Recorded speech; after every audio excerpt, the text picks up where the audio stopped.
ಬೈಲಹೊಂಗಲ ತಾಲೂಕಿನಾದ್ಯಂತ ಬುಧವಾರದಿಂದ ಆರಂಭವಾಗುತ್ತಿರುವ ಎಸ್ಎಸ್ಎಲ್ಸಿ ಪರೀಕ್ಷೆಯನ್ನು ಸುಗಮವಾಗಿ ನಡೆಸಲು ಶಿಕ್ಷಣ ಇಲಾಖೆಯ ಕ್ಷೇತ್ರ ಶಿಕ್ಷಣಾಧಿಕಾರಿಗಳ ಕಾರ್ಯಾಲಯದಿಂದ ಅಗತ್ಯವಿರುವಂತಹ ಎಲ್ಲ ಸಿದ್ಧತೆಗಳನ್ನು ಕೈಗೊಳ್ಳಲಾಗಿದೆ ಅಂತ ಬಿಇಒ ಎಎನ್ ಪ್ಯಾಟಿ ತಿಳಿಸಿದ್ದಾರೆ. ವಾಹಿನಿಯೊಂದಿಗೆ ಮಾತನಾಡಿದ ಅವರು, ತಾಲೂಕಿನಲ್ಲಿ ಒಟ್ಟು 12 ಪರೀಕ್ಷಾ ಕೇಂದ್ರಗಳನ್ನು ಗುರುತಿಸಲಾಗಿದ್ದು, ನಗರ ಮತ್ತು ಗ್ರಾಮೀಣ ಭಾಗಗಳ ಪ್ರಮುಖ ಶಾಲೆಗಳಲ್ಲಿ ಪರೀಕ್ಷೆಗಳು ನಡೆಯಲಿದೆ ಅಂತ ಹೇಳಿದರು.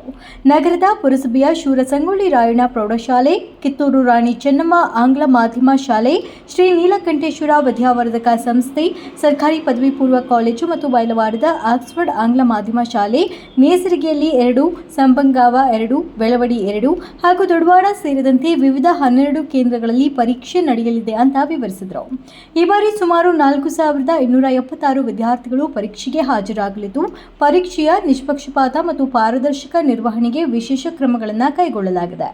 ಸ್ಥಳೀಯ ಮಟ್ಟದಲ್ಲಿ 12 ವಿಚಕ್ಷಣಾ ದಳಗಳನ್ನು ನಿಯೋಜಿಸಲಾಗಿದ್ದು, ತಾಲೂಕು ಮಟ್ಟದಲ್ಲಿ 3 ಸಂಚಾರಿ ವಿಚಕ್ಷಣಾ ದಳಗಳು ನಿರಂತರವಾಗಿ ನಿಗಾ ವಹಿಸಲಿದೆ.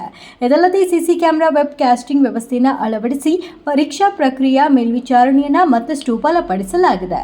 ಪರೀಕ್ಷಾ ಕೇಂದ್ರಗಳ ಭದ್ರತೆಗಾಗಿ ವೈದ್ಯಕೀಯ ಹಾಗೂ ಪೊಲೀಸ್ ಸಿಬ್ಬಂದಿಗಳನ್ನು ನಿಯೋಜಿಸಲಾಗಿದ್ದು, ವಿದ್ಯಾರ್ಥಿಗಳ ಆರೋಗ್ಯ ಮತ್ತು ಸುರಕ್ಷತೆಗೆ ಆದ್ಯತೆ ನೀಡಲಾಗಿದೆ. ಜಿಲ್ಲಾ ಶಿಕ್ಷಣ ಇಲಾಖೆಯ ಉಪನಿರ್ದೇಶಕರ ಕಚೇರಿಯಿಂದಲೂ ನಿಗಾ ವಹಿಸಲಾಗ್ತಾ ಇದೆ.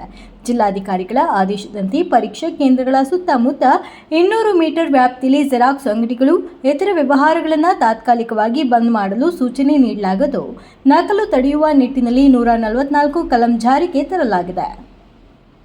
ವಿದ್ಯಾರ್ಥಿಗಳು ಯಾವುದೇ ಆತಂಕಕ್ಕೆ ಒಳಗಾಗದೆ ಧೈರ್ಯದಿಂದ ಪರೀಕ್ಷೆಯನ್ನು ಎದುರಿಸಿ ತಮ್ಮ ಉಜ್ವಲ ಭವಿಷ್ಯವನ್ನು ನಿರ್ಮಿಸಿಕೊಳ್ಳಬೇಕು ಅಂತ ಬಿಇಒ ಎಎನ್ ಪ್ಯಾಟಿ ಅವರು ಮನವಿ ಮಾಡಿದ್ದಾರೆ.